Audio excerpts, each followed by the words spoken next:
Good morning. Aloha, everyone. Thank you so much for coming and joining us this morning to talk about such an important issue. I want to thank my friends here who represent different organizations who are sharing the concern that we have about the disastrous impact of President Trump's announced withdrawal from the INF Treaty.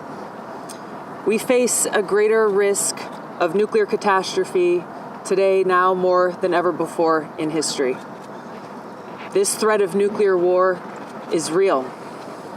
And President Trump's reckless decision to pull out of the INF Treaty heightens this threat by exacerbating the new Cold War, sparking a new arms race between the United States and Russia, and bringing us ever closer to a nuclear holocaust.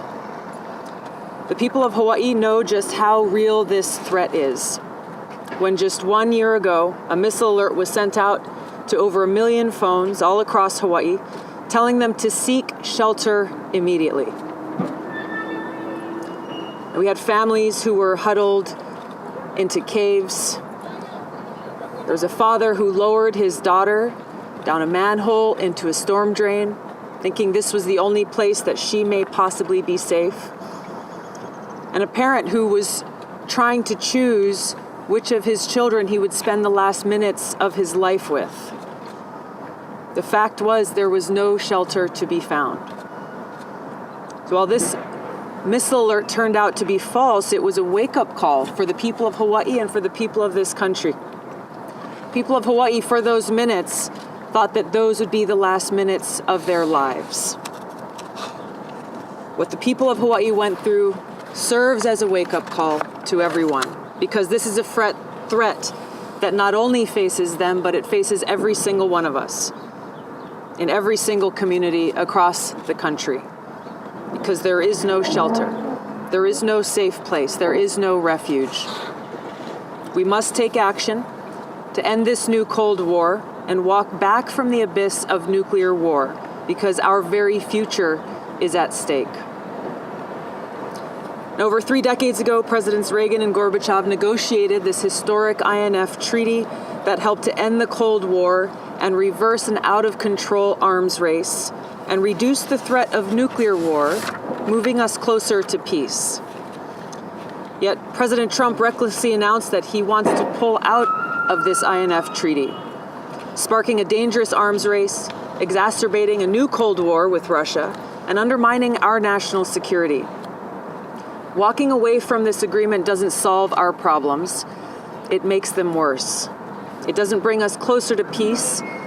It moves us closer to war.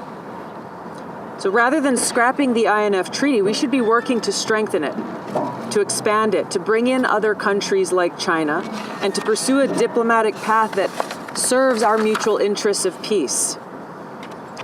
Rather than having the courage to lead and negotiate a stronger agreement, President Trump has decided to walk away. A decision that makes us less safe. A decision that fuels a new arms race, that'll waste more taxpayer dollars coming out of the pockets of hardworking Americans all across this country.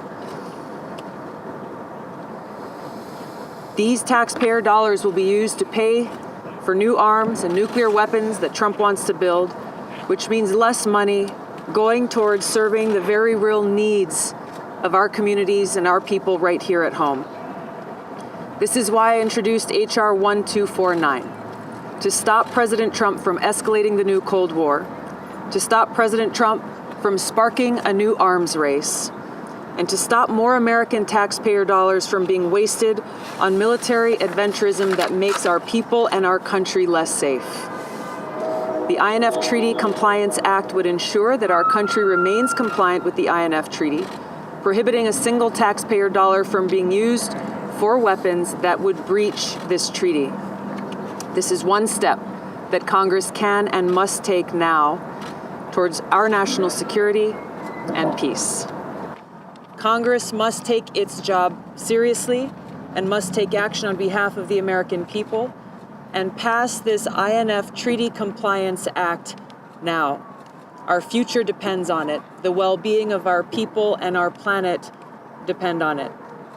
Again, I'd like to thank these advocates and experts for being here today and for their long-standing work in trying to move us away from nuclear war and towards peace. I'd like to thank my colleagues, Congresswoman Omar, Congressman McGovern, and Pocan also for joining this legislation. We look forward to getting more of our colleagues to co-sponsor this and urging quick action on the House floor. Thank you very much, and happy to answer some questions. Yes? Sure. NATO, which is the U.S.'s historical strongest ally against Russian aggression, don't always agree with President Trump on many things, but they do agree with him on this. Why take a stand here, and what other kind of support do you expect to get from this? We are taking a stand for humanity, we are taking a stand for peace, and we're taking a stand for our future. Walking away from this INF treaty, as Trump has announced, is a reckless move that makes our people and our planet less safe. Instead of walking away, we should be negotiating for a stronger INF treaty, for an expanded INF treaty, and that's exactly what we're calling for today.